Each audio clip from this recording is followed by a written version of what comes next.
It's time to start Dishin Days with your hosts, Tony Moore, Michael Mattis, Justin Lee Hareld, and Araceli Aviles. And now, let's dish. Why, hello, everybody. Happy Sunday. Welcome to Dishin Days, where we're serving up a full dish of this week's episodes of Peacock's exclusive #1 award-winning hit soap opera, Days of Our Lives. If you haven't already, make sure you like us and follow us on all social media platforms. We are Dishin Days Show on Facebook and Dishin Days on Instagram, Twitter, X, and Threads. If you are watching us live and in living color, don't forget to subscribe to our YouTube channel and click the bell notification. That way you'll never miss when we're going live or when we've uploaded a brand new video for you to check out. Also, if you want to be for you. Also, if you want to be a part of our exclusive members only exclusive page, you can join for $4.99. At least we hope it's still at $4.99. Make sure you hit the join button on your computer, because you can't do it through your phone, and check out some amazing content. And you get to join our virtual events, such as the one that we're having today, right after Dishin Days. That's right. We're doing a little virtual event with our members called After the Dish, where we take a deep dive into whatever it is that we want to talk about, as long as we all get to talk. So make sure you join our exclusive members only page today. Also, if you need to take us on a long car ride, or if you're out in your garden, or maybe just taking in the cool winter breeze, you can take us along with you on your favorite podcast station. We're on Apple Podcasts, Spotify, and iHeartRadio, and where all podcasts can be found. Just check out Dishin Days and take us along with you. That way you'll never miss what's happening in Salem. Brought to you by your wonderful 4 hosts of Dishin Days. Also, make sure you show some love to our former co-host and my chocolate twin, Mr. James Lott Jr., who is serving up a couple of utensils of his own. He is giving you a full rundown of General Hospital, Bold and the Beautiful, Beyond the Gates, and Young and the Restless, along with some original audio dramas. So please make sure you find JLJ Media on the YouTubes or where all podcasts can be found, because my dearest, oldest friend, James Lott Jr., is so old, period. 6'7". All right, we've been gone for a minute. Now we're back. Well, first off, how was everyone's Thanksgiving? Did everyone have a good time? Yeah. Mm-hmm. I had a low key Thanksgiving, but it was a good thing. A low key Thanksgiving, but a good Thanksgiving. Yes. Okay. Yeah, I worked, but it was fine. What did you work? NDA. Can't tell. He's around famous people.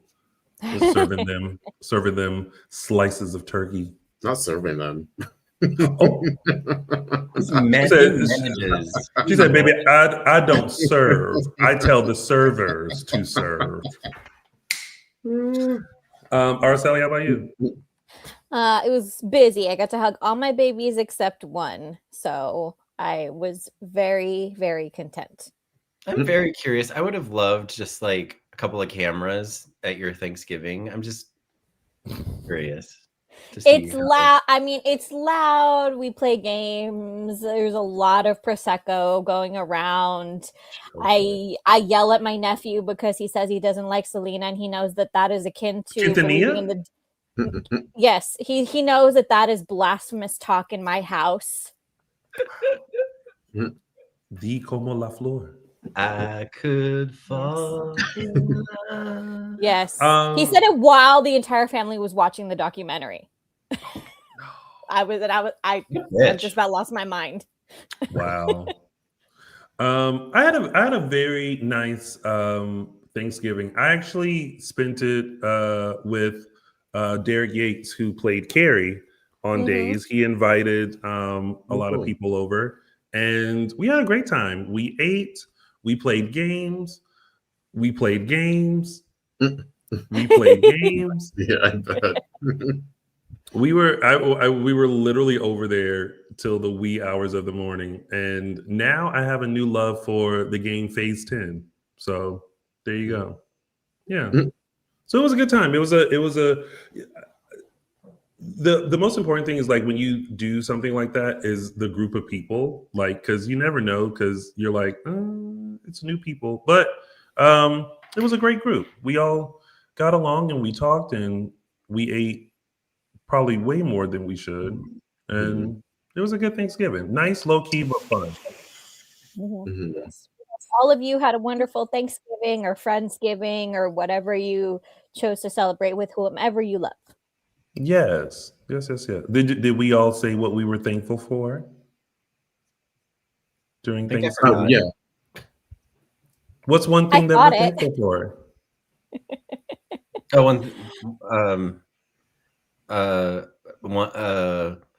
Someone else go.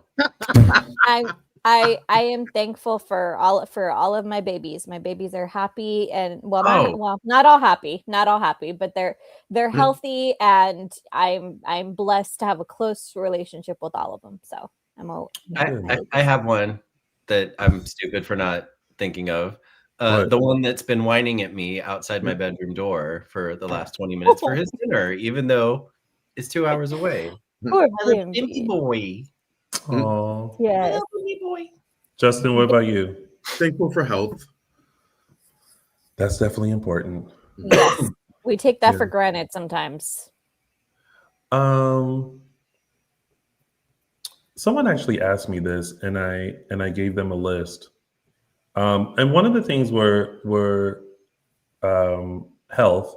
I also said I was happy for, I was grateful for and thankful for my mom and friends and opportunities. Yeah. Yes. And It's we are good to thankful for reflect. all of you Dishin Days viewers who come joining us every Sunday, and we hope that you continue to join us in the new year. Yes. Oh my gosh. It's going to be 11 years next year. Mm. Oh my God. That's crazy. Anyway, well, now on to more important stuff. This week's episodes of Days. What did we think of this week's episodes? First of all, can I tell y'all, so it's been a very busy week this week. And I was like, oh my gosh, I have to sit and watch Days. And when I went to Peacock and clicked, it said the next episode I was supposed to watch was Monday, November 24th. And I was like, oh my God, I have 10 episodes to watch. But luckily, when you watch it on Peacock, they go pretty quick. Yeah. If you get it at the right time, it even like skip, at least for me, like there'll be times I'm watching it and there's no ads. Like You continue. and I don't, it's like a technical, it's probably a technical error on their part. Yeah. Either that or they just don't have enough ads. I don't want to be shady like that, but like, it just goes by really quick. Yeah. Or they'll just have like one or two short ones and it goes by quick. Yeah. So I had to catch up, which I was like, oh, I feel like now I'm into it. Cause the past month or so, I've been like slightly checked out and just been like, I don't know what's happening. It seems boring. But this week I've been like, oh. You know what I Okay. heard happened? That What? the new writers were actually working off of old outlines. Like they were writing off of outlines that were before they came in. And now everything we're seeing now is fully their outlines, their content, their stuff. Why? I don't know, but that's just what I heard. And that's the reason it felt kind of discombobulated. Like we were seeing a difference in how they were telling the story. Yeah. That could be why, like now it's kind of, things are kind of like, there's things in motion now that are keeping my interest. You mean things are more interesting now? Yeah. Yeah, I agree. think they're slowly getting the pacing together. I think that was our biggest issue, was like we're liking what they're doing in terms of like the family stuff, or like melding storylines together or bringing people together was really nice. But I feel like they're finally getting the pacing a little bit better. So it's not, it's like the old, we think about like the heyday of Days or our heyday of Days, like the 90s, where like stuff was the storylines were a lot more or a lot more slower back then, but I felt like they held our interest. Yeah, that was the key. Like it took Yeah. forever for shit to happen, but we were there for it. Yeah. So I feel like these writers are very old school in that sense, but also like, you know, you have to sort of keep up with the times and things are different now in terms of budget and scope and everything. So it's, you know, you kind of have to move the storyline a little bit faster, which I think they're starting to do. I thought this week was like an info week, but I thought it was like a good info week, you know, like it was setting some really good stuff up. So yeah, I mean, I'm really interested in what's going to happen. Yeah, me too. Araceli?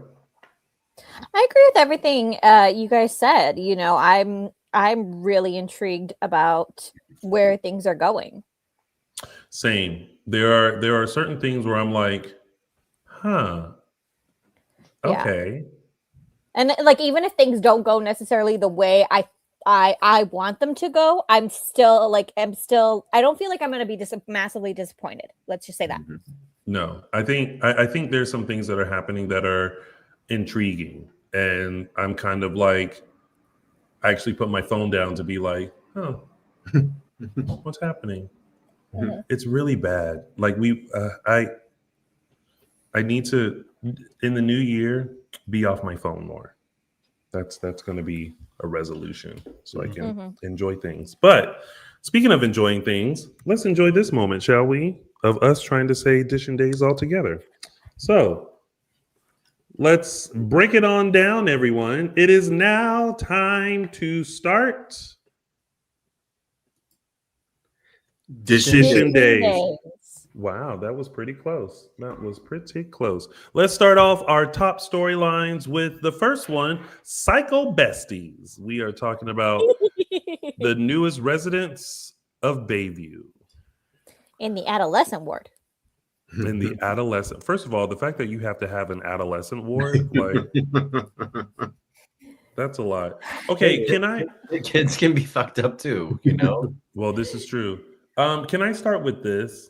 Before we get into Bayview, for some reason it bothers me that Brady is so upset with Marlena for not telling him about Rachel.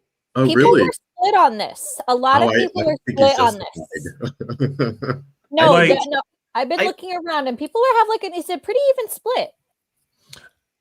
Maybe I should put it like this. He has a right to be upset, but I think the way he's so upset at her bothers me.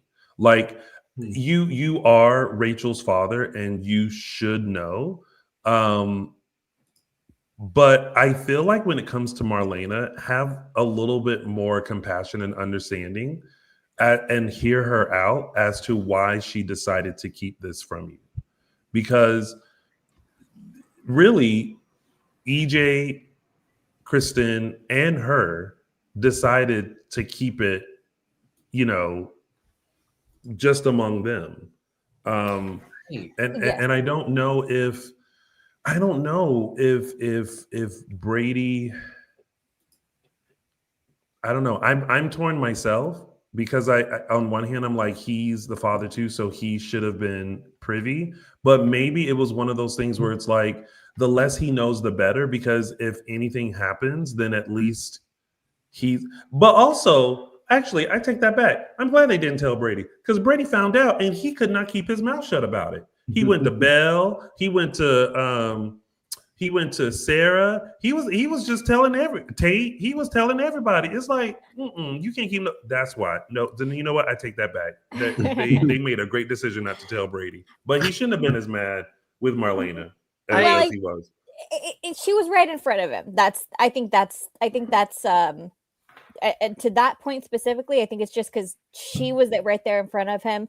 Kristen's nowhere to be found. I'm sure there is plenty of blame to go around, as you said, because, you know, it was not one person who made this decision. They all, the three of them made that decision together to keep the truth hidden.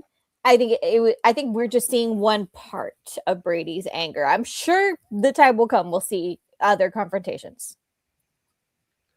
So I was okay with it because I think sort of Marlena sort of encapsulated it, which is an interesting way to look at it when she said to him, oh, I didn't tell you, I didn't want to burden you with like the truth of it, and I could keep an eye on it and keep things under control. And then she's sitting in the hospital bed where she couldn't keep things under control. So I was like, oh, like that was kind of silly of you in the first place to think that you were going to manage this little girl who I mean, we've said this since the beginning. It's kind of never really made any sense to not include him. The idea was that she didn't want, Rachel to have like some sort of, she didn't want her to deteriorate mentally or have mental trauma or whatever. And it was like there was like Marlena is now the security guard for Rachel and her well-being. Like that's something you need everyone to in the family. Like maybe you don't need that secret to come out, but at least you need Brady to know that. You need everyone to sort of watch her and to make sure she's doing the right thing. And clearly she wasn't. And again, Marlena can't be there. One, she has her own health issues now. She's still dealing with the grief of John. Like, I think it was also naive of Marlena to think that I'm going to like control this situation. Like, I don't know. I was fine with Brady. Being mad at him. I thought he was respectful about it. I thought like it wasn't like he didn't curse her out. He didn't like scream at her. I was reading comments online before I watched the episodes, and they made it sound like Brady like tore a new asshole about it. But I felt like his anger is justified because it's brand new information to him. He feels like he's betrayed, especially by like Marlena, who he mentioned like, has been a mother figure to him pretty much his whole life, about his daughter. And then just after learning all this, he now has the task of dropping his daughter off at a psych ward and leaving her there screaming and yelling, which was those were rough scenes. But so to me, it makes sense that he's angry. Do I think the anger is going to last a long time? No. Eventually, Brady will realize the justification. And what I appreciate about this is it's also like, let Marlena not be perfect. Like this shows that she, she can make a bad decision. She can, she doesn't always have to be perfect because like Justin said, she's dealing with her own shit. She lost the love of her life. She's dealing with a heart issue that she has been undiagnosed because of raggedy lab work, and so, maybe she's not making the best decisions, but you know what? It's okay for her to be, imperfect for a minute. She doesn't always have to be, she doesn't always have to make the right decision, So, it's something that it'll get over. And then I saw people taking issue with the fact that he's now, confiding in Maggie and he's going to move into the mansion, and they took an issue with that. And it's like, Maggie has been a big part of his life too. Maggie's been his sponsor. Maggie's, sponsor. One of the reasons he's probably been able to stay sober. And of course, in this time of stress, he's going to go to her. That makes complete sense. But I was fine with it. I was okay with it. Yeah, it was. As much as in the past, and I acknowledge in the past, whenever Brady has gotten moody, we're just like, oh, Brady, shut the fuck up, like get over it. In this case, in this context, I feel like his mood is justified. No, he was 100% justified, and I don't even think he took it too far because he laid it out very plainly. He said, I love you. I love that I appreciate the mother that you've been to me. I want you to get well, but I don't want you involved in her care.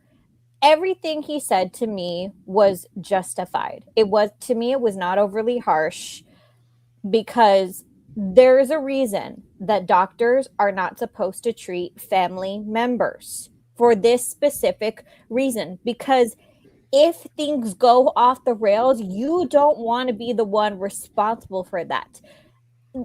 Marlena is a physician. Let's be real about this. If she was a surgeon and something went wrong on her watch, look, mistakes happen, things happen that are out of your control. You can't control, as a doctor, events 100% of the time, but the basic point is that you don't want to be the one treating your family member if something goes wrong. And in this case, things went very, very wrong. And It could be that she made a miscalculation. It could be that Rachel just needed more care than she could provide. It could be that her Lyme disease was affecting her judgment. It could be that her grief was affecting her judgment. It could be any number of these things. Or maybe she made the right decision and letting Kristen take the fall. But either way, she is not the one that should have been Rachel's main treatment planner. Period. But then who should, especially with a secret A like doctor. A Her actual third-party psychiatrist. doctor with no connections to any Yes. of the families. Yes. Well, no, Yes. she does have Another her own qualified psychiatrist. physician. Yes, but the psychiatrist was not working with the full weight of the information. Oh, and yeah, that's the no, problem. yeah. And that is the issue, is that when the parents try to interfere with that, or the grandparents trying to interfere with that. And that is the other thing. That's a running theme that's going on right now, is grandparents actively interfering where the parents need all the information. That's not okay.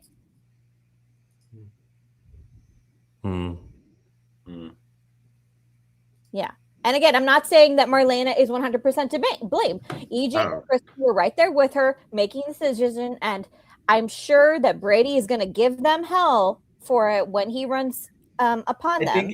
It's just that Brady, like, of the three of them, Kristen, EJ, and Marlena, he would feel more betrayed by Marlena by it than, like, with EJ, like, he'd be like, oh, well, yeah, EJ's an asshole, of course. Yeah. Kristen lies her ass off on a daily basis, so no surprise there. But with Marlena, I think it stings more than it does with those two. Mm-hmm. Mm-hmm. Precisely. Which is eating his behavior. Well, everyone in the chat room is talking about, why doesn't Brady go get a place by himself? Why is he staying with Marlena? Houses are expensive, and I'm sure houses are expensive even in Salem now. Yeah. In 2025. So yeah, I say Brady. I support Brady or anyone in Salem writing. Lost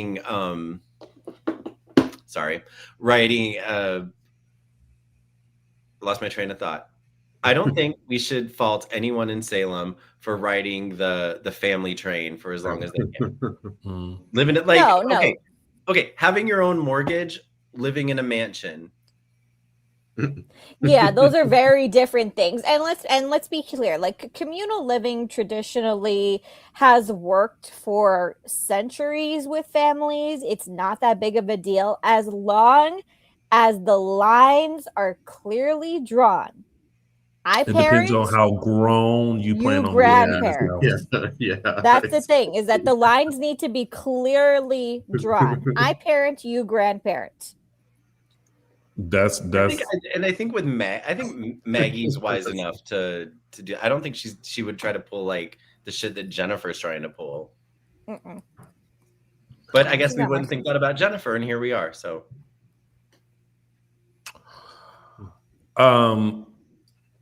that mansion better be huge, because some people are trying to be grown.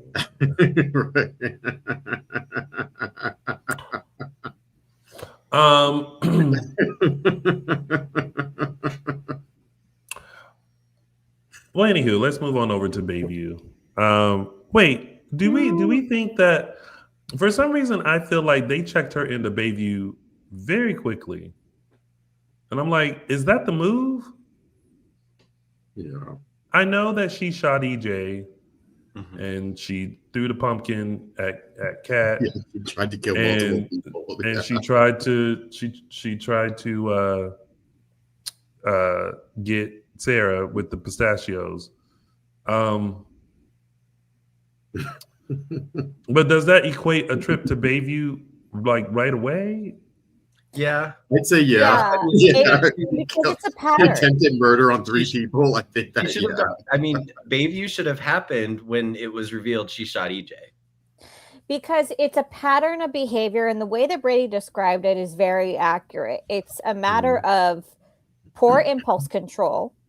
It's a matter of her adolescent brain not being fully developed, coupled with the poor impulse control, and that the combination of the two is now manifesting in violent tendencies And that's the key point, is that she is now a danger to others, not because she has necessarily ill intent, because she's not, she's not heartless. She has feelings, she has big emotions, but she doesn't have the impulse control and the wherewithal to realize I could actually hurt someone. Mm-hmm.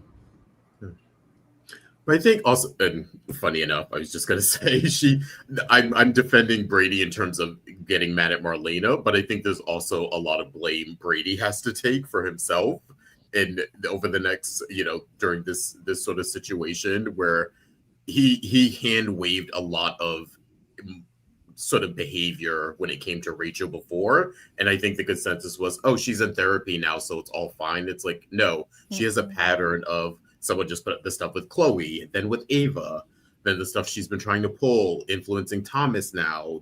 Now 3 almost attempted murders on somebody. Like, yeah, you need to that child needs to be locked away.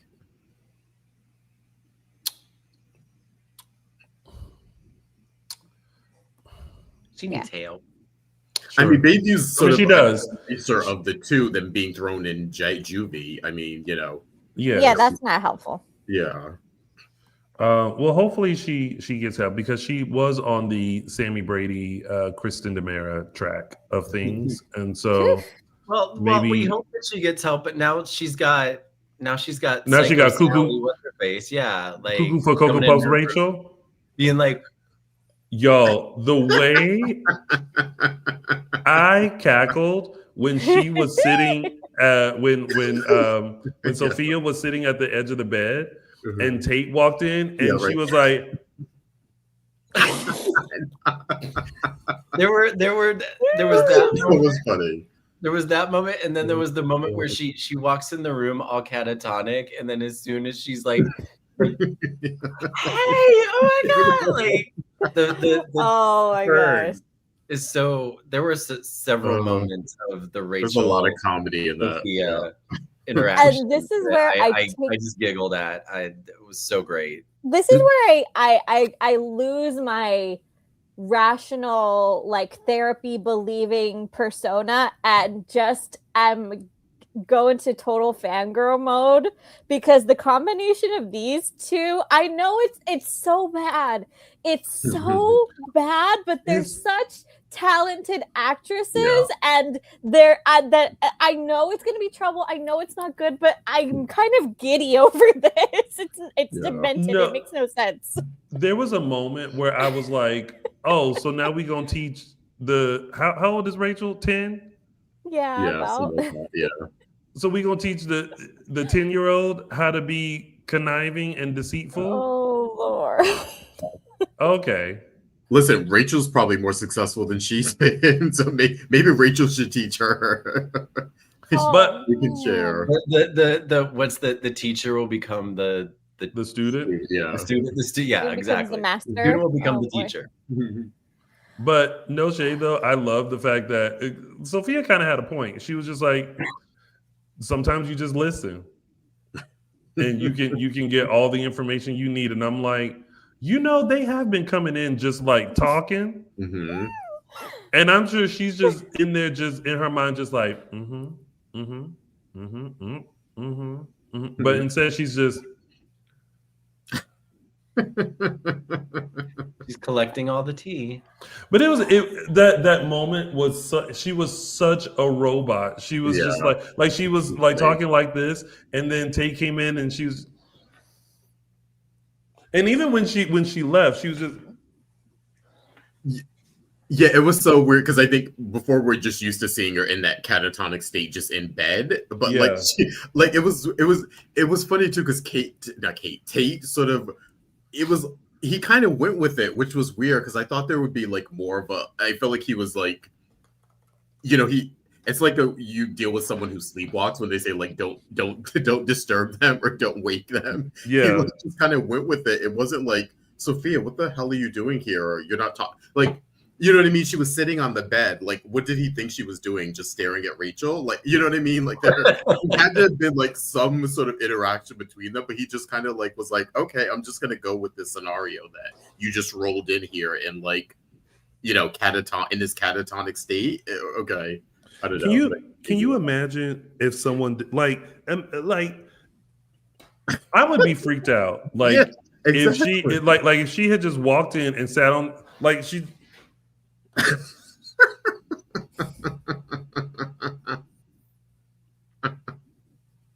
I'd be like, security. Hello? No, security. Like, hello, like what? Hello? Poor Tate. They just make him look just so. Between that and then his C-, you know, that was only brought up because he got a 98 on the final. Oh God! Do you know how bad a student you have to be to get a C- in film, where your job is to watch movies? I mean, as the professor. It honestly just feels like Tate was just not like he signed up for class, moved into the dorm, and was just like, life is lifing. I'm busy. Oh God, that's Meanwhile, Holly's over there like, oh, I got an A. I'm like, all right. And she's been through the most dramatic thing in college. Between going to the drugging and the I guess you could call it a drugging, and then being in the hospital and and she still got good grades. That bitch got straight A's. Shit. Right. Yeah, that's crazy. But yeah. So now Sophia knows that Johnny and Chanel have the baby. Mm-hmm. Oh boy, I knew this. I know. Are we ready for part 2 of this? This part of it, the baby still being a factor in this. Are we interested in that? I don't know. If it were if it were maybe any other person, any other situation, no. But I think I'm still so on board because the way that Rachel Boyd is playing it, like where she has just gone, now we see she's just gone completely off the rails because nobody was listening to her. Nobody was taking her feelings into consideration. And finally, she just snapped. And I think from that point on, everybody just kind of expected her to like heal or whatever. And I equate this. I thought that the conversation that 2 weeks ago happened between Gabby and Ari really put a really good context on all of this, on just how scary it is to give birth when you're that age, and to feel desperate and alone and make horrible decisions. And look, I mean, it was only by the sheer force of will that Gabby and Ariana's life didn't turn completely upside down because of Nick. It was, I mean, let's be clear. And that was one of the summers that that was the time I was really watching, when it was Will and Sunny and EJ and Sammy and Kate, and they were all like, we're gonna get this guy, we're gonna make sure that he doesn't have any influence over that baby. And the combination of all those people fighting for Ariana before she was even born made the difference. Come over to this situation all these years later, and there was so much infighting in and around the baby, but there was no one actually fighting for the baby necessarily and for Sophia. And I think that when you look at that side by side, I think you can really tell why Sophia she snapped. Yeah, I'm not so enthused about the baby stuff coming around that part of it. If so, I'm just like, just make her a villain now. Do you know what I mean? Like, lean into it, make her the next Sammy. I just want to see her either cause terror or, do you know what I mean? I feel like, I thought originally when she like had her break, which she did confirm was true, that part of it was true, the original part, it seemed like she's gotten over it or come out of it, and that's what she's sort of pretending to still be in it. Mhm. But I thought they were going to do like a reset on the character. It was like, put her in there, let her go through her issues, get counseling, and sort of come back as kind of herself, but better maybe. But now I'm just like, let her be a villain then. Like that to me is more interesting then. I don't want to, I'm not interested in rehashing like the baby trauma yet again. Like just let her be a villain. But as far as villain origin stories go, I'm okay with this one. Yeah. Just let her be. Let her cause terror with everyone then, if that's the case. And yeah, to me, it's valid. What's more valid than this?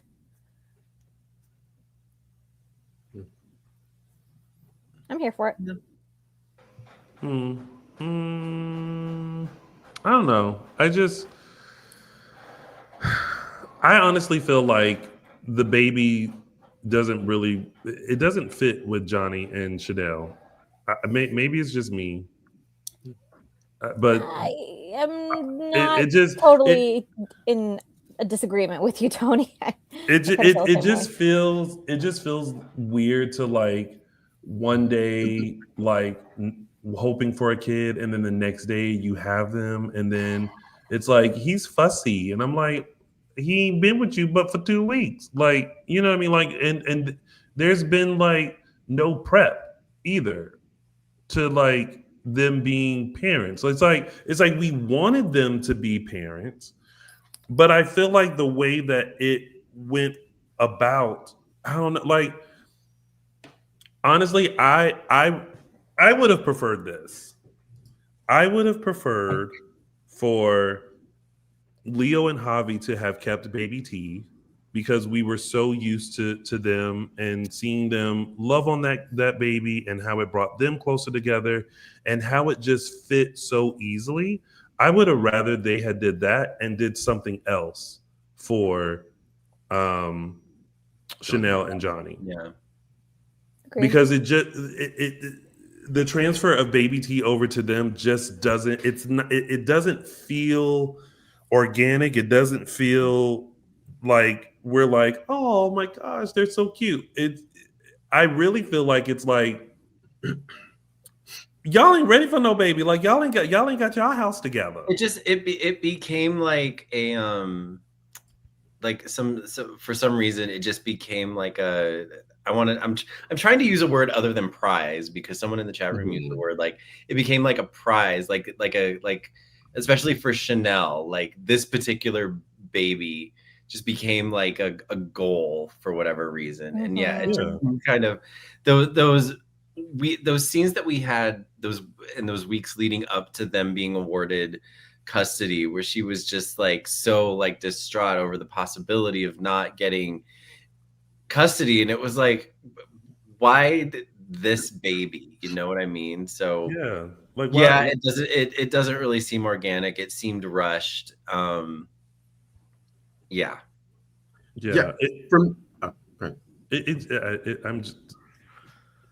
just saying what I've said already. It just didn't fit. And it didn't feel like we rooted for them either. You know what I mean? Like when it happened, it was just kind of like, well, why can't Javi and Leo just adopt the baby? Like they have a better connection with the baby than anyone else would. And it's like, it's also like, did y'all not want to adopt the baby? Like was that they didn't think that they would have a chance because they weren't married, their relationship was kind of new, and they were gay. Yes. I don't think that was I don't think that would have I don't think that would have had to play with the social worker, but with Amy Choi it probably would have, and she would have contested it. I don't think that would have mattered to the social worker as much as it would have mattered to Amy. But you know what, if at that point they had tried to fight for him anyway and Amy Choi didn't fight, like I would have been a little miffed that they, like, if they had written it, I'm talking about something that didn't even happen, but whatever. Like if Leo and Javi had decided to try to adopt and Amy Choi didn't have a problem with it, that would have been like a huge character misstep, because like it would have made sense that Amy Choi, like if she had come in and just been like, oh yeah, I support that, I would have been like, that doesn't make sense. But regardless, yeah, the baby should have stayed with Leo and Javi. They could have written it happened so much. And I guess it still could. Like, things can happen. They're getting married. They're getting married now, number one. And number two, if, I don't know, it can still happen, I guess.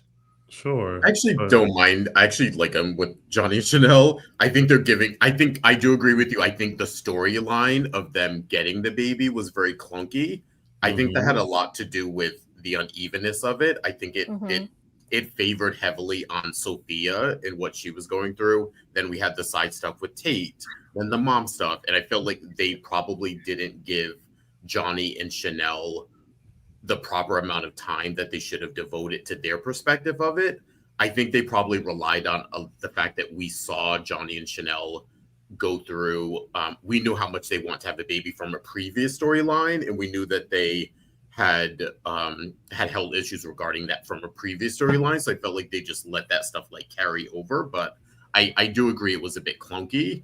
But I still put them at number one over. I like Javi and Leo. I wouldn't have minded them having the baby. I just think in terms of like I think Chanel and Johnny have a better relationship than Javi and Leo do. And I think that when you start peeling the layers, I don't know if Javi and Leo are also great. I think they have a lot of issues that come and go regarding their relationship, and I think we're going to see more of that as this engagement continues.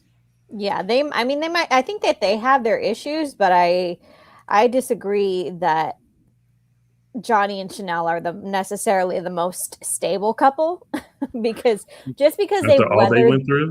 Yeah, well, just because they weathered the storms doesn't necessarily mean that they're gonna weather all the storms. Let me put it that way.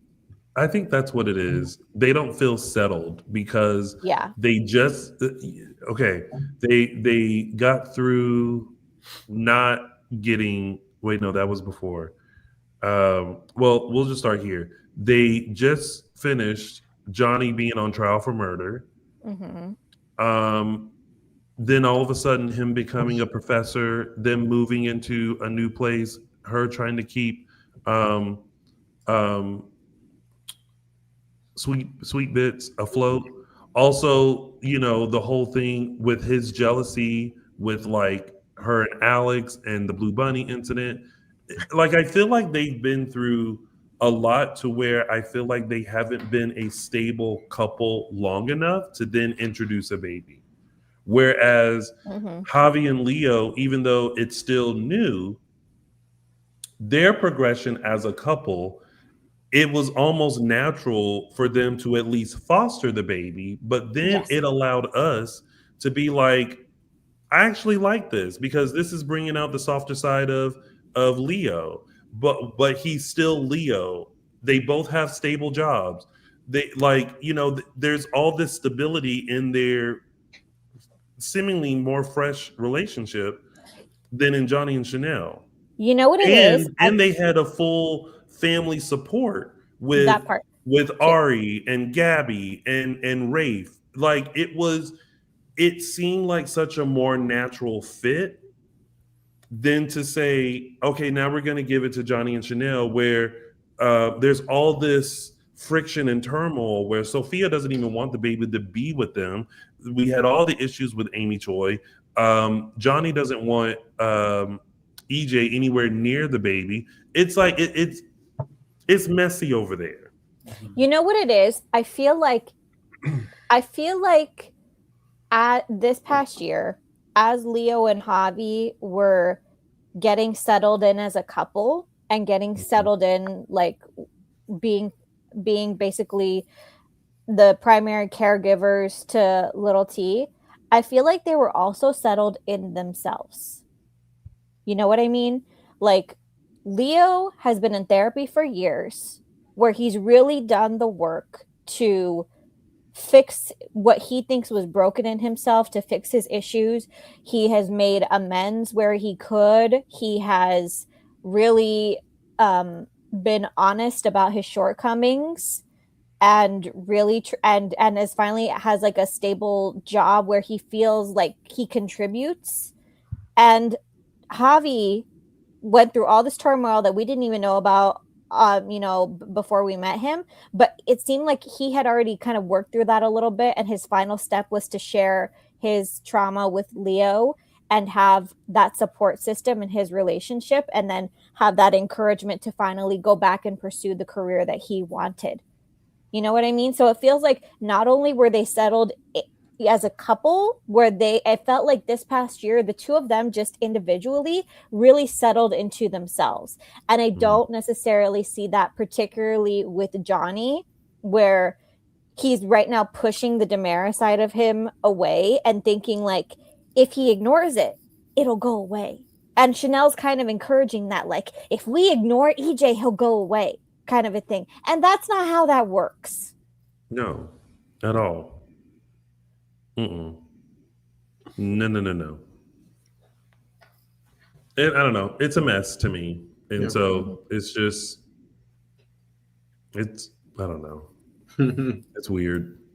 It's weird. It doesn't feel right, but I'm happy for them. Bless their hearts. But it looks like everyone is on board with making sure that Rachel is like protected and taken care of. And, you know, it's more so her getting through this, through the mental state of things.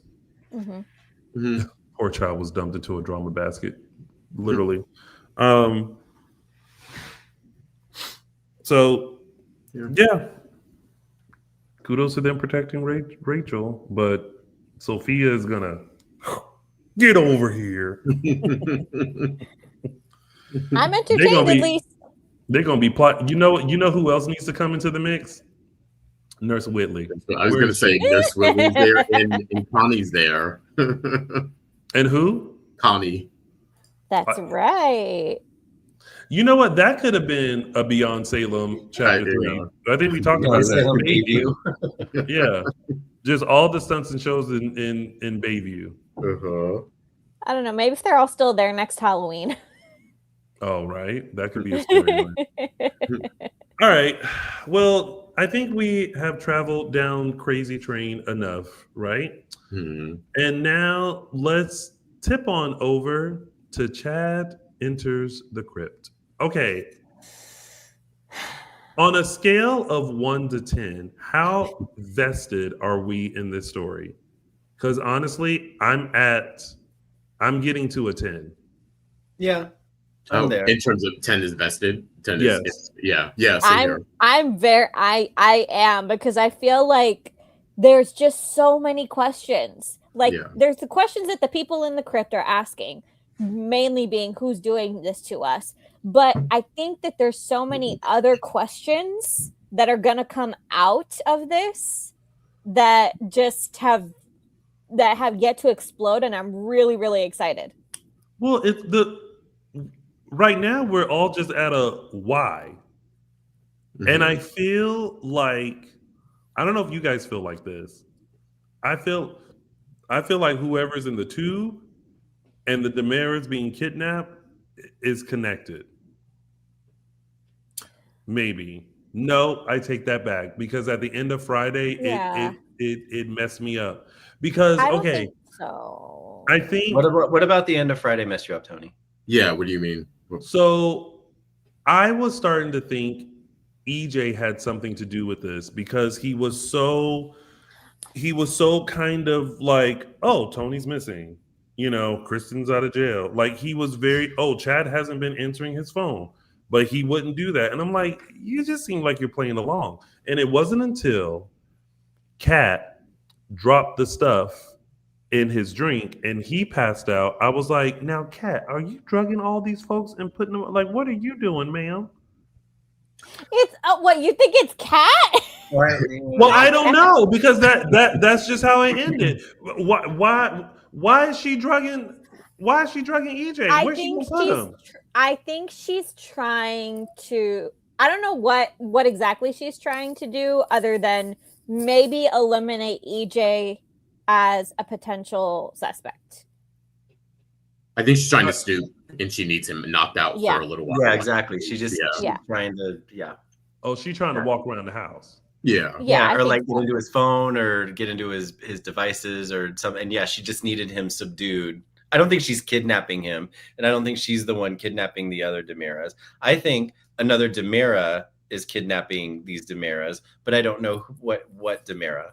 Right. There's a lot of suspects. There's a lot of potential suspects. I'm actually starting to think it's EJ now. I didn't before. Funny way, in the way, the opposite way you, Tony. I thought he's way too nonchalant about this. And then this week, the stuff with Chad and the way he went about the court proceeding, I was like, he's acting really weird about his brother, who he has this great relationship with, being kidnapped. I think it's one thing to think Kristen escaped. It's one thing to be like, Tony's missing. And yeah, he has a good relationship with Tony. But for Chad to be missing, he's acting a little weird for me. And then the way he acted in court with, oh, he's not here. I tried to reach him. Can we do a continuance? It's like, you knew all that information before you even got to the court. Why did you go through the act of it? And so like my wheels got turning. I actually do think it's EJ now, but I think he's doing it in his way. He's doing it to keep the other Dimeras occupied in a way so that he can usher in whatever he's doing with the person in the tube. That's what I'm thinking. Because whoever's kidnapping them is doing it, is not there to hurt them. They're giving them food, they're giving them shelter, they're putting them all together in the same place so they can keep each other company. So it's giving me a Lucas kidnap Sandy vibe. Do you know what I mean? But Lucas gave her a bed. Where they sleep? Yeah. Well, I agree. It's a Dimera. Can we all agree it's a Dimera? Yeah. Yes. I think it's yes. Okay, we can all agree it's a Dimera kidnapping these other Dimeras and putting them in the crypt. We don't know for what reason. We don't know for how long. We don't know if there is an end game. I actually think that they're two separate incidents. Okay. I actually think that what's going on with EJ and whoever is in the tube has absolutely nothing to do with what's going on with the crypt, but they're going to coincide at some point, which is why I'm kind of now on the edge of my seat in terms of not only who is going to find them, when they're going to be found, but also what secrets are going to be unearthed when they all finally come out of there. Mm-hmm.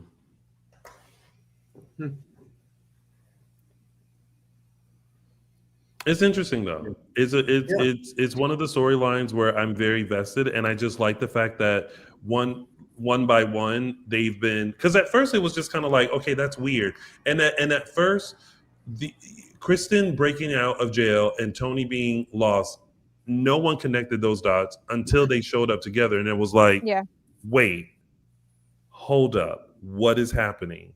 And now Chad is with them, and now it's like, well, who next? Theo. I mean, we kind of know if you watch the Super Tease, but nobody even watched it. You got a hint on Friday's episode. Well, yeah, there was the moment when Gabby she was like, whenever Theo comes back, and I was like, he ain't coming back. Oh my God, that's what I thought too. I was like, oh, he ain't coming back. I was like, oh, that means he ain't coming back. Okay. I was like, oh boy, but it's very interesting. It's also interesting how they're kind of catching each other up in the process. Chad and Chad and Kristen and Tony. And I felt, oh my God, I felt so bad that Chad was missing the court thing. Although I don't like how they have Thomas so mad at him. Yeah, it's unbelievable. My God. But I love the fact that Charlotte is speaking up. I miss my daddy. You tell him, Charlotte. You tell him. And it was Charlotte's like, I ain't in this. Give me my goddamn dad back. I know. Why? How did Charlotte become the only reasonable person in this? The only reasonable person in the Horton house is Charlotte. Charlotte's like, I didn't get hit by a car. I didn't try to pumpkin somebody. Give me my dad back. I guess I'm glad for the continuance. Yes. Tony and Kristen are right that Chad being missing is gonna ramp up this investigation. Suddenly, people are gonna put 2 and 2 together and realize that it's not a coincidence that 3 Dimera siblings are missing. Right. So it's gonna start ramping up pretty fast, which is good. Which is good, and even it might even be good for Chad, because he didn't have to face Jennifer at that point. Because Although it could hurt them, which was another. I know. I hope it doesn't. Yeah. I hope Chad comes out of the crypt swinging. Let's say that. I hope he comes out swinging at whoever put him there, at the Hortons, even at little Thomas, who's acting like a brat. I am kind of beside myself with Jennifer at this point. She went to another level this week. First of all, with Kat being like, his feelings for you weren't real. I was like, okay, you're being a thunder whatever to this woman. I give Kat already. You don't need to go. Now you just needed to go to that level just to be petty. Like, get the fuck out of here. Like, no way. It's like Jennifer, I am so sorry. Girl, Kat is not affecting y'all's life that much anymore. Like, again, it was a very messed up situation. But y'all have been in more messed up situations. So let's have just a little bit more compassion and understanding. You don't have to ever deal with her. You don't have to do anything with her. You don't have to interact with her. In fact, you live in Boston. So why do you care so much about what's going on? Here's the truth, and here's the truth of it, and this is what I landed on this week, that I finally realized why she's acting the way that she is. Why? And I want her to say it out loud, because when she told Jack that they had to get Thomas and Charlotte away from the Dimeras, that was when I was like, I want her to say it. I want her to say that she blames Chad for Abigail's death. Because to me, that's what this all comes back to. I don't think it wasn't his fault. I think Kat is a conduit for her anger, but I don't think that's the source of it. I think she blames Chad for Abigail's death. Because how could she go so fast to get wanting custody of those kids if it wasn't like some deeply rooted, buried hatred that she wasn't willing to let herself say out loud? I want her to say it. That would be an interesting way to I don't know if we've ever gotten any evidence that that was the case, but it would be interesting if that was revealed to be something, that she had been keeping a secret or holding on to. Because but it's weird though, because she, up until this point, she's had a very great relationship with Chad. So yes, and that's the point. Why? Because why? How could it turn so bad so fast? That's my point of it. Is like, you did have a great relationship with Chad. How did we get here? How did this sour? You think she was just like suppressing the feelings? Yes, I think so. I think she was so traumatized rightfully so, by her daughter's murder. Don't get me wrong. She was traumatized. She lost her sobriety for a little bit. She was going through a lot when Abigail died. She couldn't handle it. I think that finally she's getting to a place of like still in her grief process, where her anger is not just towards the man who murdered her daughter, not just towards the woman who impersonated her daughter, but towards the man that maybe she thinks should have protected her daughter. I really think that's it. At least to me, that would justify it a little bit more. Yeah, it would at least justify how quickly she went to it. Not that I think that she's right, but in my mind, it would justify just how quickly we got here. We need Now, some that being said, justification. she's doesn't change my opinion of her at this point. You need to know why. You need to know why. And I was, Why and you so I hateful? was so, and now my anger is almost equal towards Jack. So much so that a word popped into my Jack is just like head. Jack's just been a little whipped husband. Yeah, of no, course. yeah. I mean, a word popped into my head that is just so unlike me. Like I would never like this is not a word I would ever say out loud because it goes against my moral What is compass. it? Let's hear it. No, I can't. No, it's like it's Oh, bad. come I on. don't I say think you it can out loud guess because what word she's going to use. you can guess. You can guess Begins with what a it is. P. It goes so against pussy my whip. moral compass to ever say it. But yeah, that I popped into my mind. I was like, Jack, you. Yeah. Mostly because he was like talking out of both sides of his mouth towards Thomas. The way that he was talking out of both sides of his mouth towards Thomas really pissed me off. Your dad cares about you. Oh, but we care about you too. Oh, but it's okay to feel your feelings. Oh, but your dad's not really being responsible right now. I'm like, you're talking out of both sides of your mouth. Of course this kid's confused. There's two sides of a mouth. A left side and a right side. That's it. There it is. I don't know. It's just I'm with Charlotte. I want my daddy. Yeah. There was talk in the chat room that Kate's the one kidnapping all the Dimeras, and I ain't got time for that. as much as I would love Kate back in like the I know. like it just doesn't track right now, unfortunately. No, Kate taking advantage of Dimera's misfortune, I'm all for. Mm-hmm. Which she, when we'll get to it, when she had the talk with Maggie, like, I think So it's like, and you see what I mean about how like that I think is why we're also excited about where the storyline is going, because right now it's very Dimera centric, but in so many ways, when we talk about other storylines coming down the pike, it's going to be one of those storylines that kind of creeps out into other characters and how it affects the businesses, how it affects other relationships. Like we're right in the precipice of this. Yeah, I don't know where this storyline is going. If this is like a quick little small storyline, or if this is going to be something bigger into the new year. I don't know. I feel like I mean, at some point, Chad's going to get out of the crypt, of course, and then like, I mean, are we really thinking Thomas and Charlotte are moving to Boston? But like, I don't know. I don't see this. I just don't know what we're doing here. It seems very abrupt and very rushed, and it seems a little implausible for the Jennifer that we know.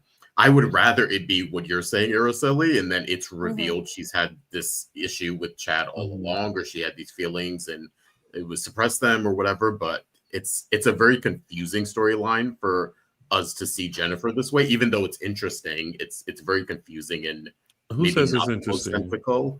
Who said it was interesting? Oh, we don't like it. The she's trying to take away Thomas. I'm saying the storyline of watching it. I don't know. I never thought I'd see Jennifer fighting for custody with Chad this year. I didn't think that was an upcoming. I mean, it definitely wasn't on the bingo card, nor were the Dimeras getting kidnapped. But here we are. I don't like it. I look at her every time she talks about the kids, and I'm just like, ma'am, you're doing too much.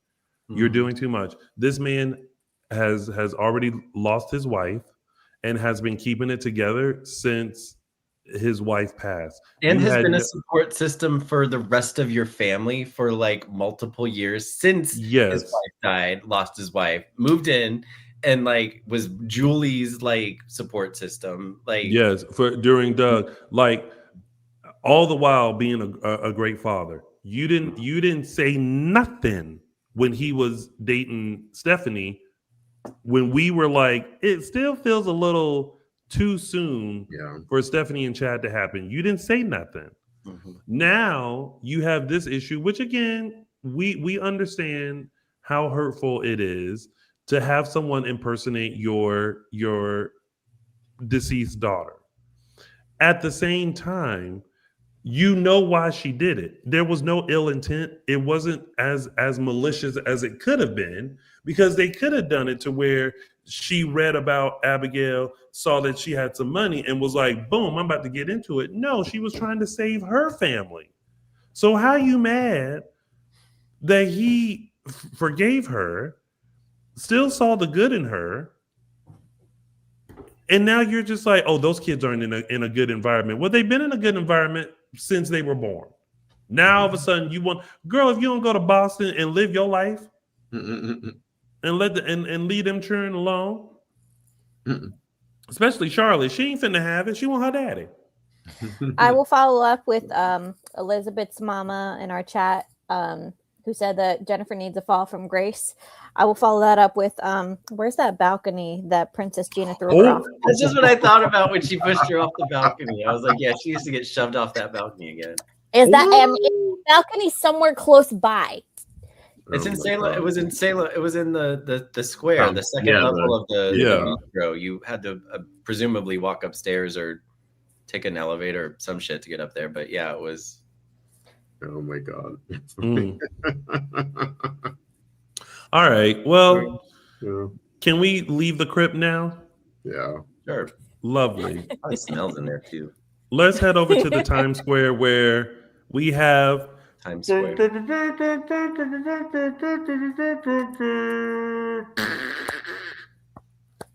Leo's engaged to Javi. Yay! You know, if nothing else, the outfits will be fabulous.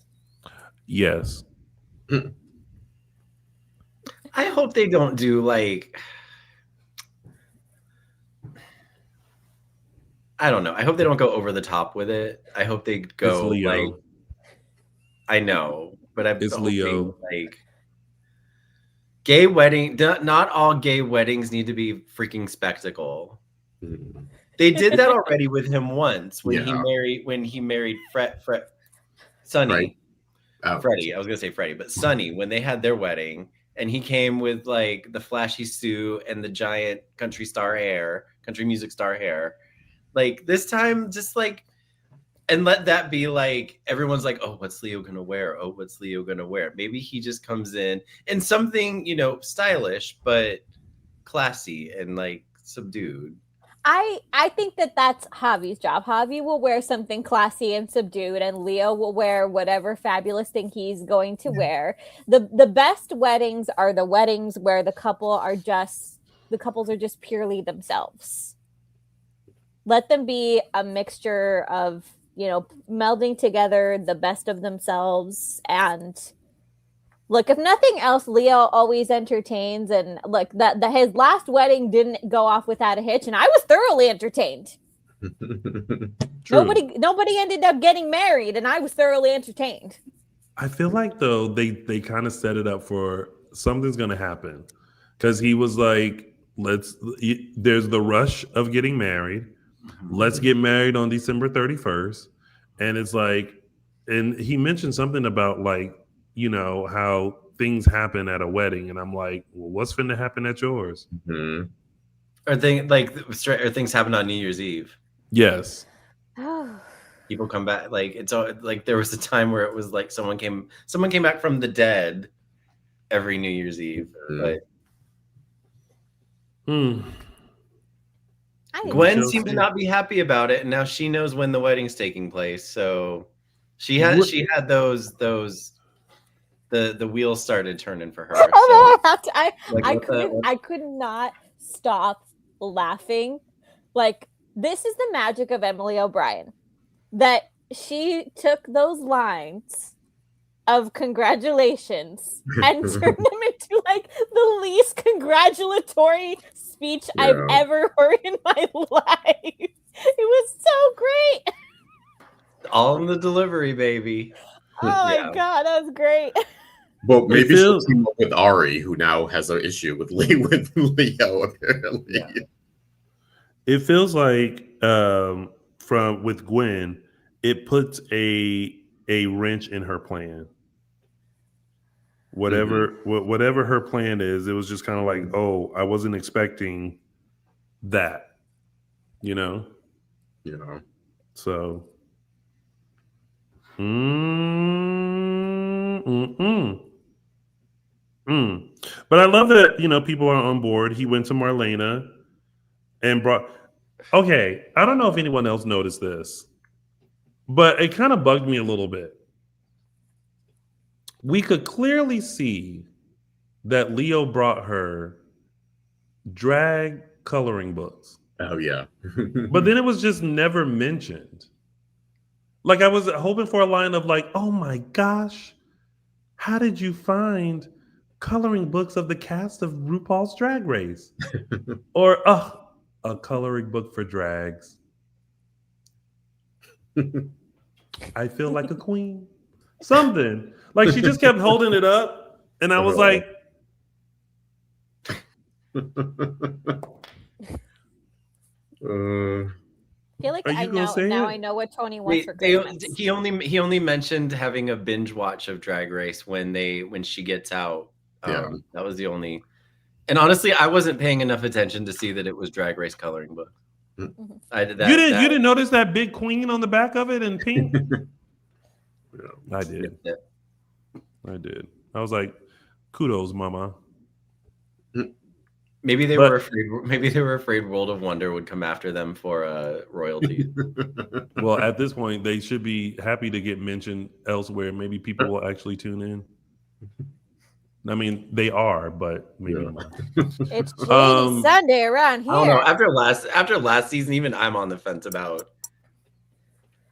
Last Drag Race season, I stopped watching. Like, we were all at Revolver a few nights to watch. Yeah. After that, like the last night, I stopped watching until the finale, and I fast forwarded the finale until they crowned the queen, and that was what I watched of last season's Drag Race because I was so disinterested. So,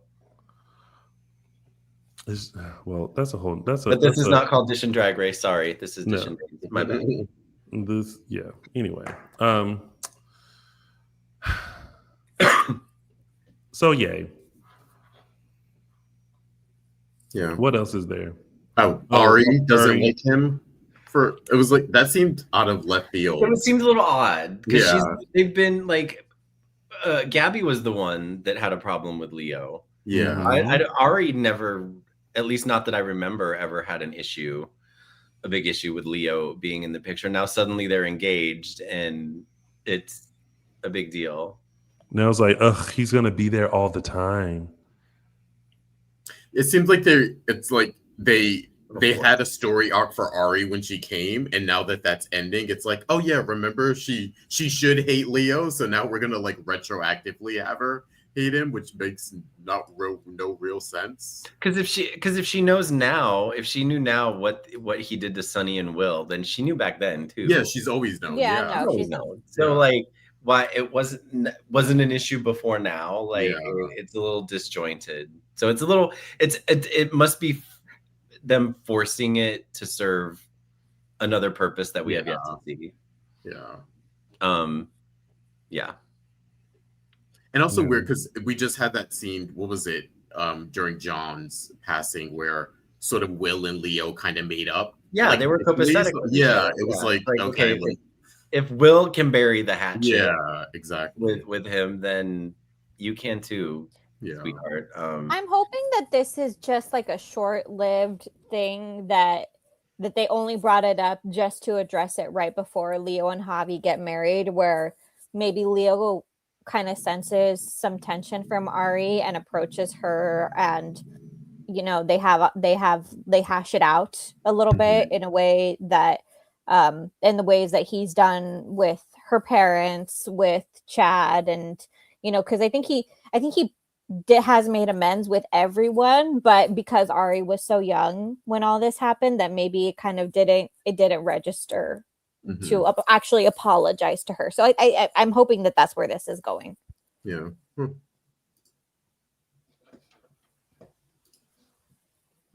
Well, congratulations to Leo and Javi. Yay. Can't wait for the wedding. The last thing about Ari is that Kate welched on her internship offer, which was months ago. So Oh yeah. Now she's like, why don't you be an intern at Dimera? Oh, and I know I was like, oh. Yeah. But it's nice to see Ari getting scenes with her great grandparents. Jesus, yeah. I know. Stop and remember. Yeah. Kind of pulling her out. Those are her great grandparents. Lucas and Sammy are her grandparents. Yeah. Yes. Yeah, because Sammy was super young. Will was also young, and how it goes. Babies having babies. Babies having babies. Well, speaking of babies, we gave birth to our top storylines. And now we're going to move on to our tidbits. Our tidbits are just little bits of storyline that happen throughout the week that we're going to give a little bit of attention to. But before we get into those tidbits, a couple of reminders for you all. Make sure you subscribe to our social media platforms. We're Dishin Days on Facebook, Dishin Days Show on Facebook, and Dishin Days on Instagram, Twitter, X, and Threads. Make sure you follow us. Tell friends to follow us. Also, make sure you subscribe to our YouTube channel if you haven't already. If you want to become an exclusive member on our members only page, click that join button so that way you'll become one and can join virtual events like the one we're having later on today. Make sure you watch the first video because that gives you all the instructions on how to participate. Very important. Also, if you need to take us with you and you can't watch our beautiful faces, you can take us with you on your favorite podcast stations. We're on Apple Podcasts, Spotify, and iHeartRadio, or wherever podcasts can be found. Just search Dishin Days and take us along with you so that way you'll never miss what we think is happening in Salem. Also, show some love to JLJ Media on YouTube and where all podcasts can be found. Brought to you by our former co-host and my chocolate twin, Mr. James, my knees, Lot Jr. It's an old joke. There we go. All right, let's get into some tidbits, shall we? Thanksgiving drive-by. Oh, we are so thankful. We are thankful. Thankful. Thank and full. Poor Xander had that moment of everybody was locking lips with somebody and he didn't have anybody to. And I wanted to be like, I'm available. I'll kiss you. Come over here. That's one of those moments you wanted to be like, hi, Xander.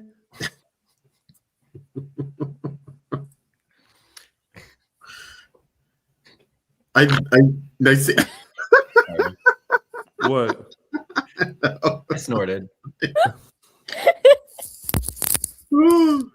I like the Xander Gwen. I've always been a big Xander Gwen fan, so I like them. It seems like they may possibly be revisiting this again. Mm-hmm. Xander and Gwen can what's it say? Match each other's freak. Yeah, like they just they know each other, they accept each other, and it wouldn't be a situation where like if they're together and one of them pulls some shit, the other one's gonna hold it against them like someone else did. It's kind of like an EJ and Nicole. Yeah, yes. Lucas. Nicole. To a point. That went to shit though when EJ messed with the kid, but still, up until that point, EJ and Nicole did kind of respect each other for who they were, and as long as you're honest with each other, that's the key. Is that they don't judge each other as long as they're honest with each other. Yeah. So here's to a friendship at least. We'll see if it develops into anything more. But yeah, they established a friendship. We're back to being friends. Love it.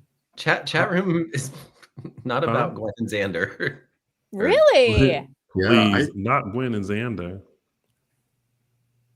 What, you want another retread of Sarah and Xander? Yeah, I mean, we need something a little different for now. Yeah. I know Gwen and Xander aren't necessarily new, but he and Emily have chemistry. Character-wise, they match each other. Yeah. I feel like they could, They could be a Yeah. good couple. Yeah, look. Again. This iteration of Sarah is not it for Xander right now. So let's just see where this goes, people. Yeah. All right, Holly, Maggie, and Sarah. It's just like a cute catch up. I felt like with the Kyriakis important women. Generations of Kyriakis ladies Yeah. Wait, is Holly a Kyriakis? None of whom are actual Kyriakises. Wait, no, because Holly's a Jonas. They've just Jonas taken over the Thornton. house. Well, Although- she was married. Wasn't like she. Yeah, I mean that's she's what. so big Yeah, I business. mean Maggie was a Kyriakis by marriage, so Yeah.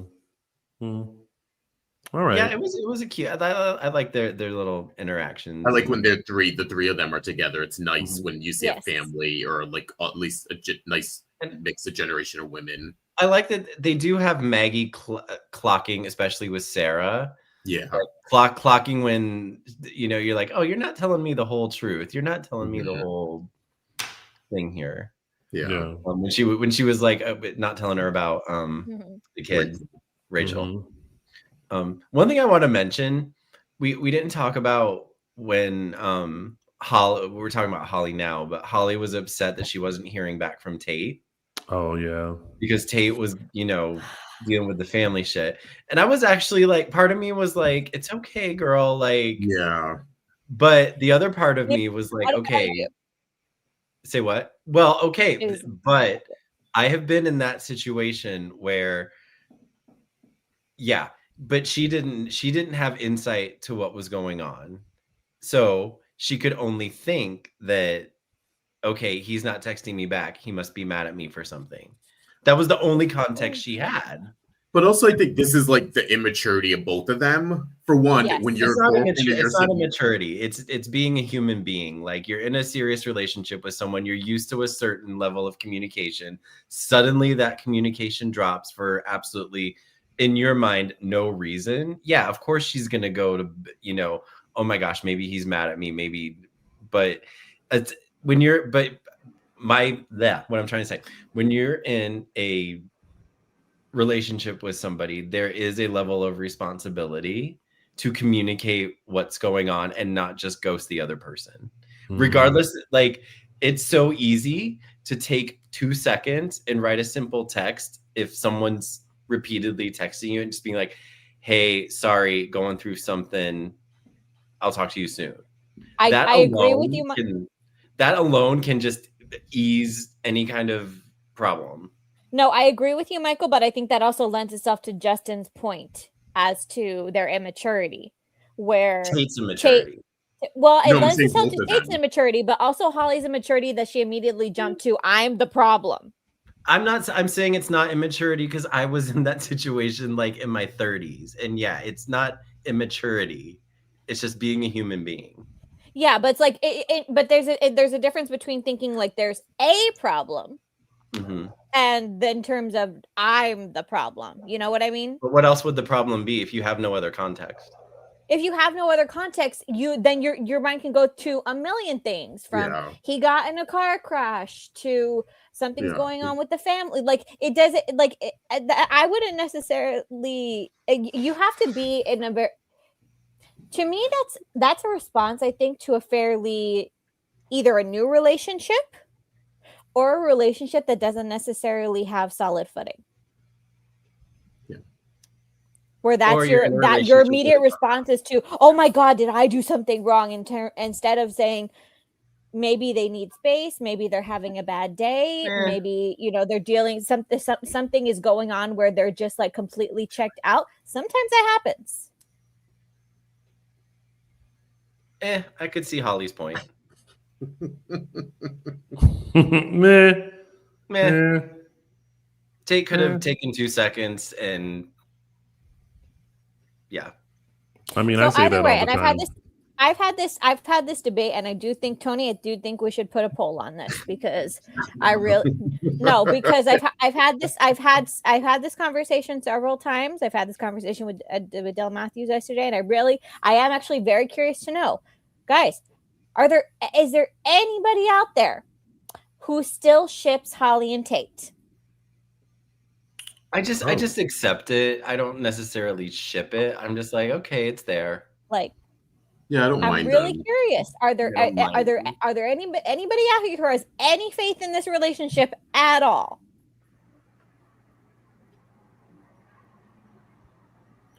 So the question is, does anyone have faith In Sis. Holly and Tate. Faith. and Tate? I don't know. I just feel like we're just we're like, they've been like, they're together, then they break up, they're together, they break up. So now I feel like we're just in this lull of like, okay, they're together now, and we're just waiting for the next breakup. Mm-hmm. Okay. That's Oh, fine. My actually, Christmas list is becoming increasingly what some people might think negative, but I think liberating. Mhm. Because my soap Christmas list has a lot of people I want to break up. Yeah. Okay, I have officially posted with yes, love them, I am over it, or they should put them with other people. Yeah, it's good. All right, let's see what happens. We're also going to put a poll in here because I know how to. Wait, do I know how to do that? Oh, no, that's over on YouTube. Hold on. Let's see what the people's think in real time. All the buttons. All the buttons are for you, and the buttons are for me. We are buttons. I'm a button, and so are we. So we'll see what the people say in. Oh, my button song. It's gonna be a hit. Watch. Okay, let's see. How do I do this? I do Oh, feel man. like Oh, now the ideas that come out when we're live, I'll write down just random ideas that we have, and now I'm writing a random idea of create a song based on Dishin Days content. okay. Here we go. Starting a poll. So just put the poll up on YouTube. Someone was like, "I don't see the poll." It's like, give it a second. Let's see where we're at. Geez, Louise. Oh, it should say no. They need to give it up, but can I fix that? Nope. Okay. So far, 88% say no. They need to give it up. So we'll give it a few minutes. See what happens. All right. We're done with that. Let's move on to A. Paulina, Chanel, Johnny, and Theo. Still some tension. We are Hello, thankful. Theo. We did the recap. Abe is lying his ass off to everybody. Who? Wait, what? Because he pulled that, I'm so proud of you, son. And then Paulina Abe, was like, okay. I'm so proud of you, Abe, for changing your mind. And he's like, yeah, sure. That's what happened. Mm. Mm. Mm. And part of me was just nice to see them have the Carver Thanksgiving. I feel like we haven't maybe seen much of it lately, but before they very much had a lot of featuring them getting together, whether it's anniversaries or Juneteenth or things like that. So it was just, I think, just nice to see them have a scene with just them, and then sort of Johnny and his, appreciation for being part of the family, and then the, no raisins in the potato salad, which I cracked up a little bit on. I thought that was cute. Yeah. Raisins don't belong in anything, FYI. Except bread. Raisin bread is good. Except like cinnamon raisin bread. Okay. Yeah. Oh, that's so good. That's it, though. With some bacon and eggs. Yum. That's it, though. Yeah. Just to let you all know, 9% of the people love Tate and Holly. Mhm. 91% said they need to give it up. Well, Yeah. maybe in 10 months we can get a storyline shift. Maybe. Let's see what the people on here are saying. 22% love them, 44% say I'm over it, and 34% say they should put them with other people. That's what's happening right now. Oh, and then as I was checking that, Dan Furigal popped up. Oh, what's he saying? Hi, Dan. Nothing. Oh, hi, Chest. You can see that at the Dan Furigal. Dylan Matthews, if you could please screenshot Michael Mattis's reaction to that I at a saw later that date. photo before. I don't know why it shocked me so much. All of a sudden, I was just like man boobs in my face. It's not a problem. Not a problem. Get my motorboat out. Where's Jen? Did Jen say anything about it? She passed out. She probably has it on that. Probably has it printed out on that wall behind her. She had it saved already. Give her a minute to come to. She could. Right. All right. Let's move on to business internships and grades. We already kind of talked about this. The only thing that we didn't talk about was Kate and Maggie's conversation. And okay, whose side are you on when it comes to Titan? Are you on Maggie's side with how she wants to handle it, or are you on Kate's side with how she wants to handle it? Let's put a poll up. Yeah, Kate. I think you know what the great thing about here. Go ahead. You're a Kate fan. What was I going to say? I think this is a situation that needs a little bit of ruthlessness. Like and I just don't think Maggie has it.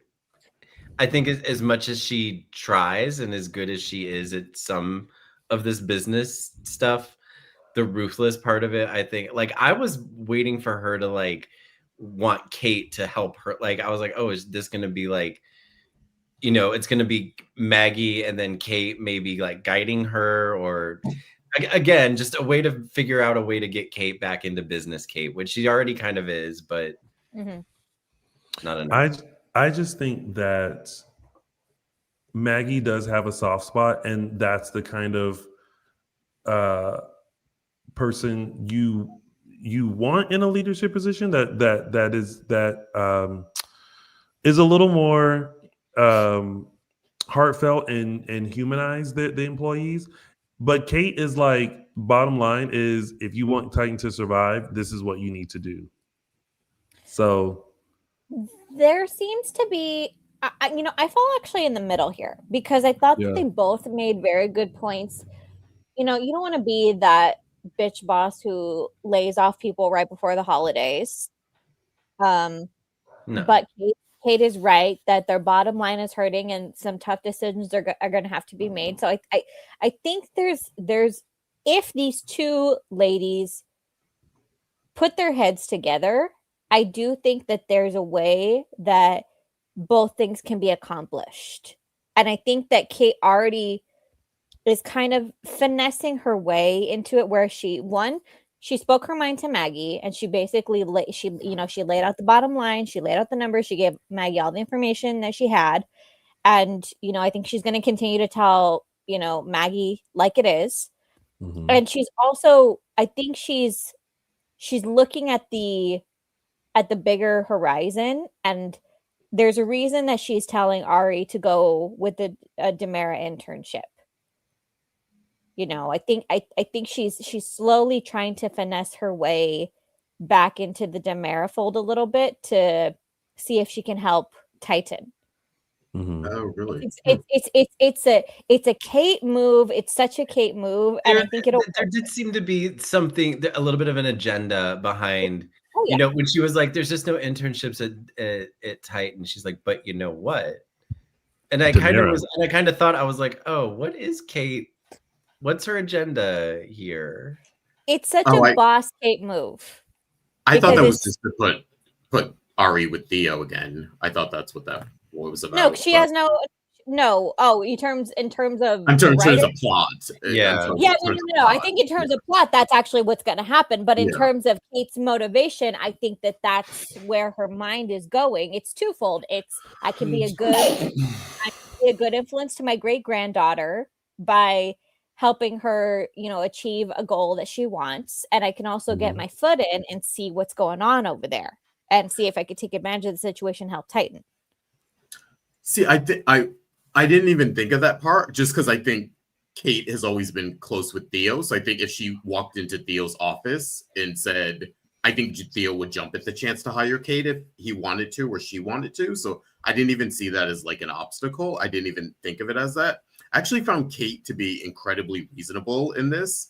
I too thought that the scene was going to go differently, where these two women were going to come together and like work together in an interesting way, because I think we've been getting these hints and seeing Maggie sort of come up a little bit and wanting to get back into the business and really have a big part in it, especially now that Xander's sort of there and she doesn't trust him and she's weary of Philip a little bit. So I thought that these two were going to come together and form some interesting sort of partnership. Outside of the laying off people for the holidays, I thought Kate made perfect sense. She literally said things people do in business all the time. She said, when the Dimera people were with Titan, they liked us better. They're now back at Dimera. They're a little iffy about Theo being in charge now that Tony's missing. Now is time to poach them, which is perfectly legal to do. I feel like they were trying to make it seem like Kate was doing something sinister, but she just had a great business idea. Like, these are technically former employees who may not be happy with where they're at. Now's the time to offer them a chance to come back to Titan and give them a position, and let's move. Like, I don't know, it just seemed like incredibly interesting, smart business that I was sort of surprised that Maggie seemed like, I don't know, she sounded like Kate was trying to like do something underhanded, but it wasn't. So I was a little confused about that scene. I thought she made 100% perfect sense business wise, and I don't know, Maggie seemed very reticent about taking her on. Y'all might need some new people, because with all these switches and the back and forth and stuff, y'all just need new leadership. Just throw it in the trash and start from trash. Back and forth. Also, our poll has ended. Whose side are you on when it comes to the business of Titan, Kate or Maggie? 25% say they are with Maggie, and 75% say they are with Kate. Interesting. All right. Also, I had a moment where I was watching and I was like, oh, we're getting deep voice Kate. Lauren Koslow, like, when she's like pub Kate, Roman's wife Kate, she talks with like her, like, I would say like Lauren's her normal voice, but then when she's like business devious Kate, she lowers her voice. And the way she was speaking to Ari, I was like, oh, we're getting deep voice Kate. We're getting the listen, I don't have time for this. Are you going to listen to me or not, Kate? Yeah, that's where we're at now. I feel you, Kate. All right, last but not least, our last tidbit is there's a stalker on the loose. How many creepy letters would it take for y'all to be creeped out? One is enough. Yeah, The way I mean, people are now, one is enough. Yeah, I mean, I hit one creep on my Instagram and I hit the block button. If I don't think you're a real person, you're automatically blocked. When she kept pulling, also congrats to Holly for being hired over at Stephanie's PR company. But when she kept pulling out the letters, all I heard was no.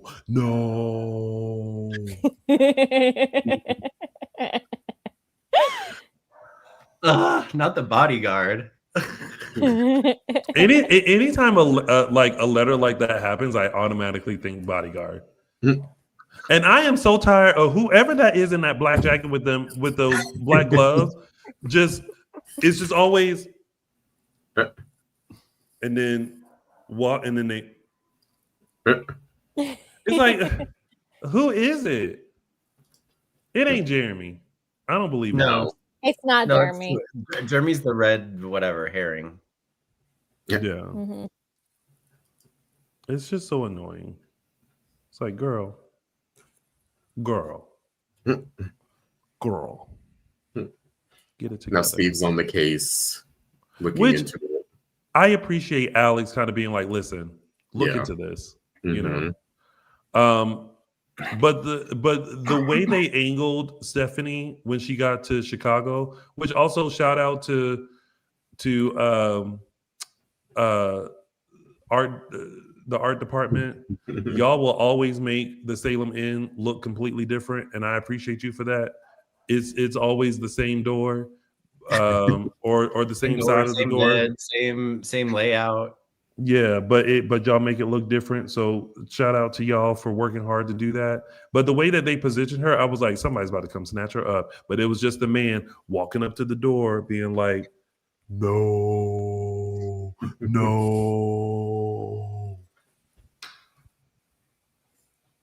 And I'm sad to hear that, but also not surprised that Right Out is not doing well. I'm like, of course it isn't. Y'all wanted her to like pivot from this hot. You all wanted more smut. Like, they wanted more smut. They expected smut. They wanted smut. They didn't want. Y'all didn't give them. They wanted something that they could, take to bed and scratch their records and then go to sleep. Scratch the records? Why would you do that? You have to protect the records. You know what you should do? You should put like a little oil on the needle, so that way it's protected. Oil will help. On the needle, yeah. Lubricate things. Yeah, so that way, if you have to suddenly stop it or something, it doesn't damage the record. Yeah, no, you don't want to damage the record. No, you definitely don't want to do that. No. Yeah, don't damage your record. Anywho, oh my god. Yeah, so we'll see how that plays out. Yeah. I've had too much red wine for this conversation. I know you started like right before we logged on. You started sipping from that cup, and I was like, "You got the wine? Oh my gosh!" We all know it'll start going downhill fast. So let's move on, everyone. That has been your week of days, and we're going to continue on with our favorite part of the show, which are our segments. And we're going to start with mine, which is Tony's official 3 Snaps Award. Snap.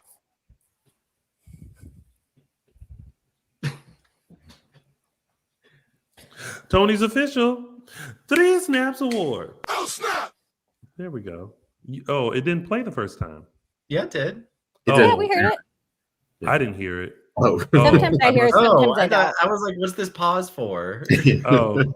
I was like, he didn't want to play it. That just he wanted more dramatic effect. Oh, well, I always go for the drama. Am I the drama? I'm not the drama. If you have to ask. My 3 snaps goes to sometimes you have to have someone tell you a hard truth. I don't know, Holly, but not everything is about you.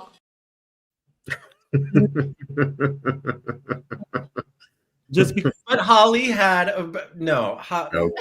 Oh, here we go. I've already said what I said. No, not everything is about Holly, but she was understandably whatever. Understandably what? Her feelings were like, at least from my perspective, I understood her frustration. Because she didn't. Because after 7.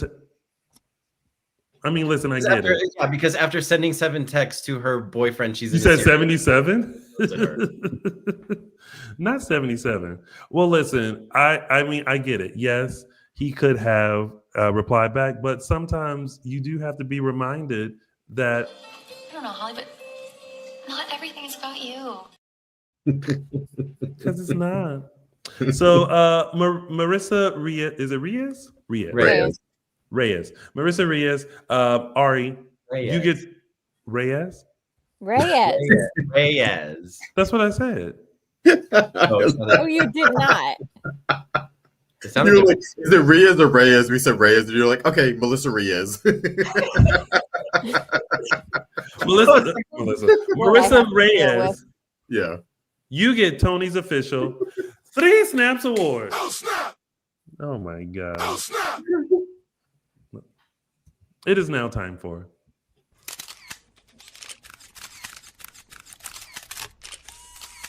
Caption That.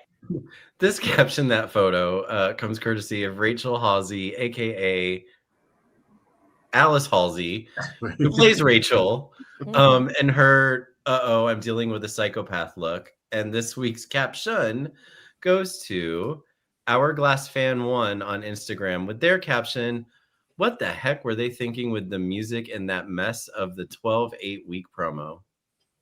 Which you will see in a few minutes here on Dishin Days. And then you may laugh. Wow. And if you've already watched it, you know what they're talking about. Well, we're going to watch it soon. And that was...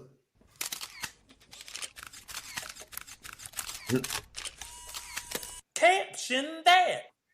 And now it's time for... Those were the days. All right, everyone. I'm taking you back to December 2nd, 2024, where we had the return of a few fan favorites, Steven Olsen, Liz Chandler, and Marie Horton, all coming back for Doug's funeral. These are three people who we hadn't seen in a while, especially Liz Chandler and Steve Olsen since the late 70s. But most of these characters had their big heyday, the 70s and 80s. But it was nice to see them reminisce. And you can check out my Those Are the Days Extended to get a little bit more context on who these three characters are and why they were sort of perfect to bring back for Doug's funeral. So yeah, that was December 2nd, 2024, when Steve, Liz, and Marie returned for Doug's funeral. And Those were the days.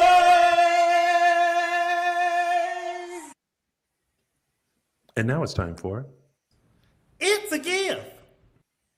And this week's It's a GIF goes to the enigmatic Rachel Boyd as Miss Sophia Choi. Sophia Choi, giving her best impression of the clown from It.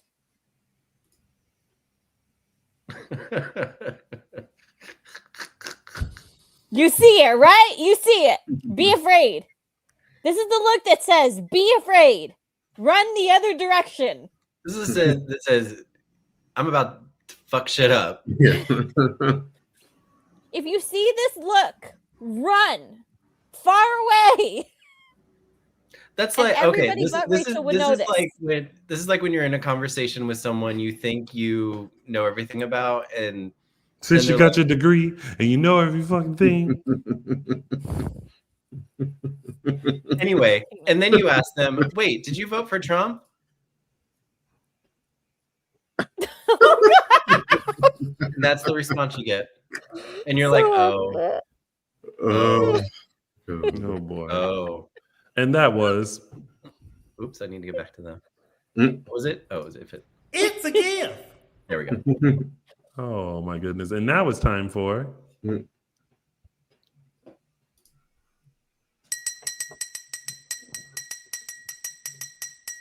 News and gossip. All right, everyone, we have casting information first. It is finally happening. The wait is finally over. We very much have our new Peter Blake in the form of Dan Gauthier. The character has not been seen since the late 90s, but has been brought up a lot in the last few years. We have the infamous One Life to Live star and my personal favorite Teen Witch star coming to make his debut on Friday, December 19th. So yes, Dan Gauthier is our new Peter Blake. So yes, he is finally making a return. So yeah, can't wait to see him. And then we have two returning quasi favorites, let's say. Mr. Peter Porte is back as Dimitri von Leuscher. No word yet on when he debuts, but you can definitely see him in the fall preview. And then, yes, Wes Ramsey is returning to Days. If you weren't watching that time, he was last seen on the show in 2019. He played a character named Owen Kent. He was Stephanie's 2009. 2009, yeah. Sorry, Yeah. that's 2009, Stephanie Stalker and Kidnapper. No official word yet if he is reprising Owen. They're keeping that a secret, but I think if considering the storyline we're getting, I say it's sort of leaning one way over the other. But yes, we're welcoming back Peter Porte and Wes Ramsey to the show. So yeah. Oh, I'm excited about all of them. I love all of these people. Mhm. Next up, Raven Bowens recently guest starred on Maurice Bernard's State of Mind. She talked about her kind of nomadic childhood, her career path leading up to Days, and the tragic death of her boyfriend. Which, guys, that's a story that was kind of shocking for me to watch and hear about. That she made, she pushed her way through that. So if you want to hear all about Raven's journey, you can watch her on State of Mind with Maurice Bernard on his YouTube channel. Oh, I didn't know that. Yeah, it's quite a story. It's worth a watch. Yeah, it's very chilling. Next up, we have big congratulations to our departed Mr. Kerry Christopher. He's nominated for Best Young Actor for the Critics' Choice Awards for his performance in Weapons. So a big congrats to him. As we've talked about him over the last several months, his career is on fire, and he has 4 upcoming new shows coming up in 2026. So we will be talking about him a lot. So yeah, big congrats, Kerry Christopher, on his nomination for Weapons. Oh, we knew you when, Carrie. But thank you for being our Thomas. Next up, the people of Salem gave us 3 people they would invite to their Thanksgiving table. Check out who each of them picked and their hilarious reasons why. Also, they did a little kind of short segment on Giving Tuesday where each actor kind of sponsored a charity that they would like to give contributions for Giving Tuesday. And even though Giving Tuesday is past, if you want to go up and see that video, that's also on the @Days Peacock social media accounts. So check that out. Yeah, we have a new event to tell you about. This one starring a newcomer, Liam. This is Hank Northrop. We'll be joining Rory Gibson from General Hospital for a Zoom event on Sunday, March 22nd of the new year. Tickets and info, you can go to coastalentertainment.com/events. And that was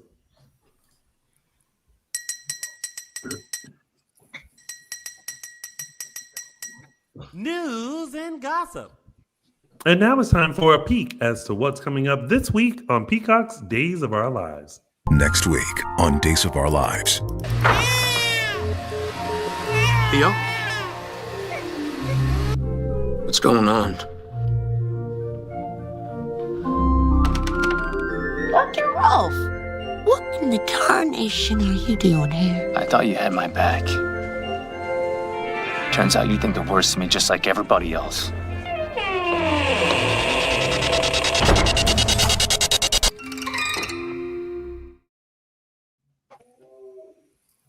Well, all right. Dog's barking. Sorry, Bimby. We'll feed you soon. No, I'm talking about whatever. I think it's Tony. I hear dogs barking. Oh yeah, it's mine. My roommate's dogs. Yeah. All right, everyone. Well, something to look forward to. That has been our week of Dishin Days. Thank you guys so much for tuning in. But before we head out, Michael Mattis, where can they find you and your photos? You can find me on Instagram and Instagram and X at MLMattis and MLM Images LA. Justin Lee Hareld. Find me on Instagram at Justin Lee Hareld. Araceli. You can find me on Instagram and Twitter at TA323 Araceli.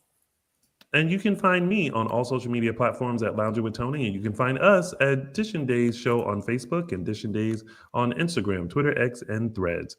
Thank you guys so much for tuning in to another fabulous show. For our members, we will see you in a few minutes during our virtual event. Can't wait to see everyone. And